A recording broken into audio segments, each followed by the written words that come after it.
nakita si Tatang doon sa banda doon. Nandito kami ngayon sa dati ng dagat. Ayan, dito tayo Tatang.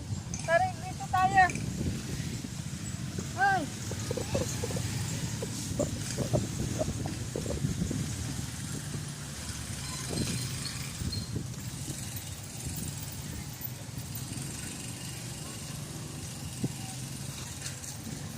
Dito ka namin nakita noon. Tapos paliguan ka namin. Sabi mo ayaw ko niya ng putik.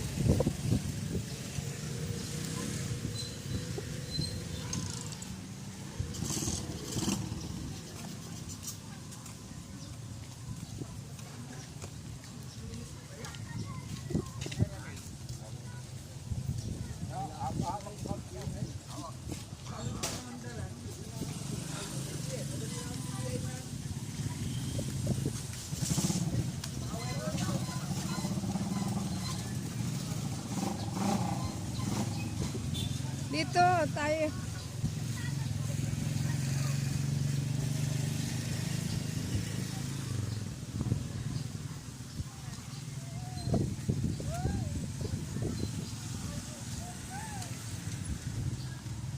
Tatang! Tatang!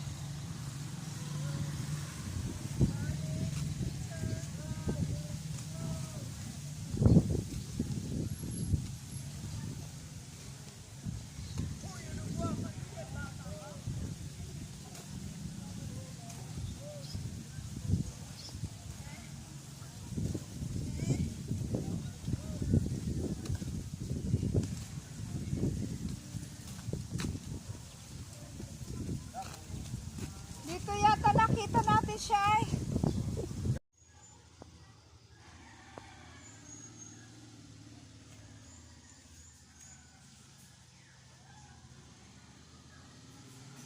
Tatay, tapon mo na yan. Upos yan. Masama yan sa akin. Tatang, ganyan po ang gawa ni Tatang. Kung ano-ano na lang pupulot sa labas. Upos o ano man, maliit na bagay. Dumi. So, siguro na may maintindihan ninyo ako guys. Si Tatang po ay kailangan niya ng gamutan. So, ngayon, ako magpapa-opera. Hindi ko po alam kung pwedeng isama si Tatang doon sa waiting area. Kasi according sa ako lang talaga ang pwede at saka yung sasama sa akin. So, paano si Tatang? Kaya na naman ang gagawin na yan. Pag yan ay pinakawalan na naman. So, ang dami niya pong nilalagay kung ano na lang po. Ipit ko o na kulay puti, nilagay din niya. So, tamo, nasa pa. Siya po ay guys, ilang days na since ako na, na-operahan ako ng linggo. Ilang days pa lang yung operation ko. So, nagpapalakas ako. So, ngayon, naman ako, nakakapunta na ng bayan. Basta, dahan-dahan ako yung sinasakyan. Okay, medyo, nahirapan pa. Mahapdi pa rin yung operation ko. Inalagyan ng dugo. Tatanggal ko lang ng dugo.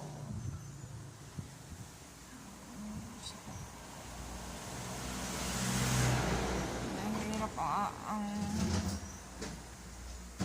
nahirap ko dun sa para akong baboy na hindi ko ma-explain yung sobrang sakit. Nasigaw ako sa sakit. Tapos para akong na-overdose. Kasi binigyan nila ako ng matapang na pampangiming. Bawat sakit ko, pahingi ako ng pampangiming. Sinabihan ako ng nurse, sabi niya, hindi bawat kirot at sugat ay mahapdi. Bibigyan ako ng gamot. Kasi baka daw ako'y tuluyan ng makatulog, hindi na magising, guys. So, sa ngayon si Tatang, wala na muna dito siya kasi binigyan ko lang siya ng pera. Ayun, siguro iniintay niya akong balikan siya, pero hindi ko na maabyad guys. Kasi ako lang naman mahirapan pag naandito si Tatang. So, kung bagay, siguro, ako na may tinutulungan ng DSW. na mahanap yung family ni Tatang. Hindi ko naman talaga siya pinabayaan. Naintindihan naman nila yung lagay ko kasi alam nila ako yung operahan na at ngayon na operahan ako. Kailangan ko pa rin magpagaling at kailangan ko pang magpalakas kasi sa ngayon sariwa pa rin talaga yung tahi ko, sakit pa sa loob. Ayun. Hindi pa ako okay kasi medyo masakit pa rin ang ulo ko, magdamag ako ng sobrang sakit. Ayun, ito muna ako papahinga.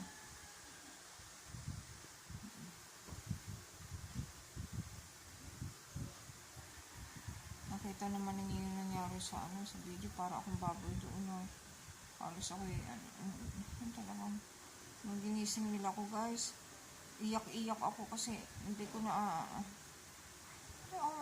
yung paningin ko talaga iba na, parang sobrang sa dami kong sakit, mataas ang blood sugar, tapos yung diabetes ko bumalik ulit kasi dito sa pagkain sa bansang ito hindi naman maiwasan na makontrol talaga.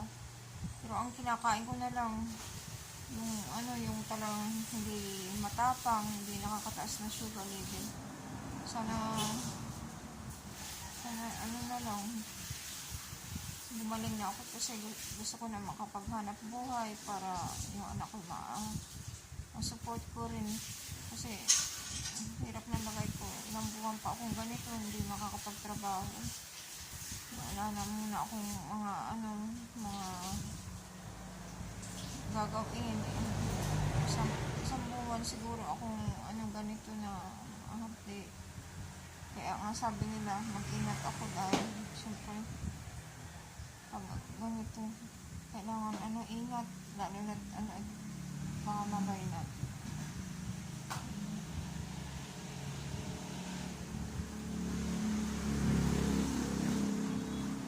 Dito ako ngayon nakahiga.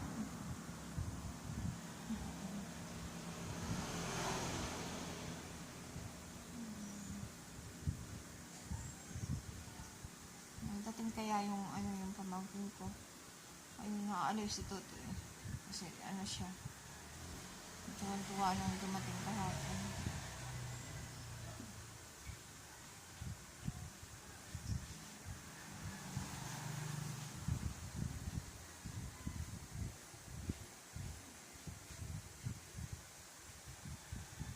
Ako para akong baboy na tinatay nung hindi ako sa opera. Oh my God.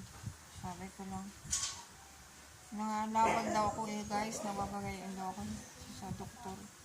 Ibang siguro nasasaktan ako o natatakot kasi iniisip ko siguro na sobrang sakit talaga.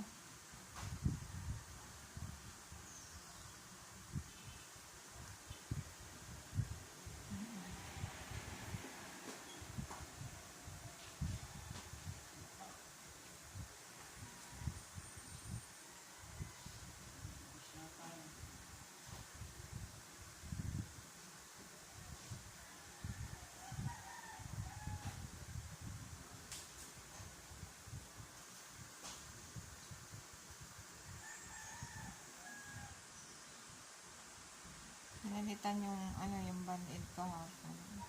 Ang higpit naman ang pagkagawa sobrang higpit. Hindi talaga sanay kasi ang nurse talaga ang marunong. Pero tiniis ko kasi pagdamag akong antak na antak. Sige guys, ako muna magpapahinga. Follow up my channel and please huwag niyong kalimutan mag-subscribe at sana po pa-support at para ako'y tumaas ang aking subscribe at maging supportive po kayo sana sa amin. Kailangan lang namin ng 4K pa para ma-monetize na ang aking channel.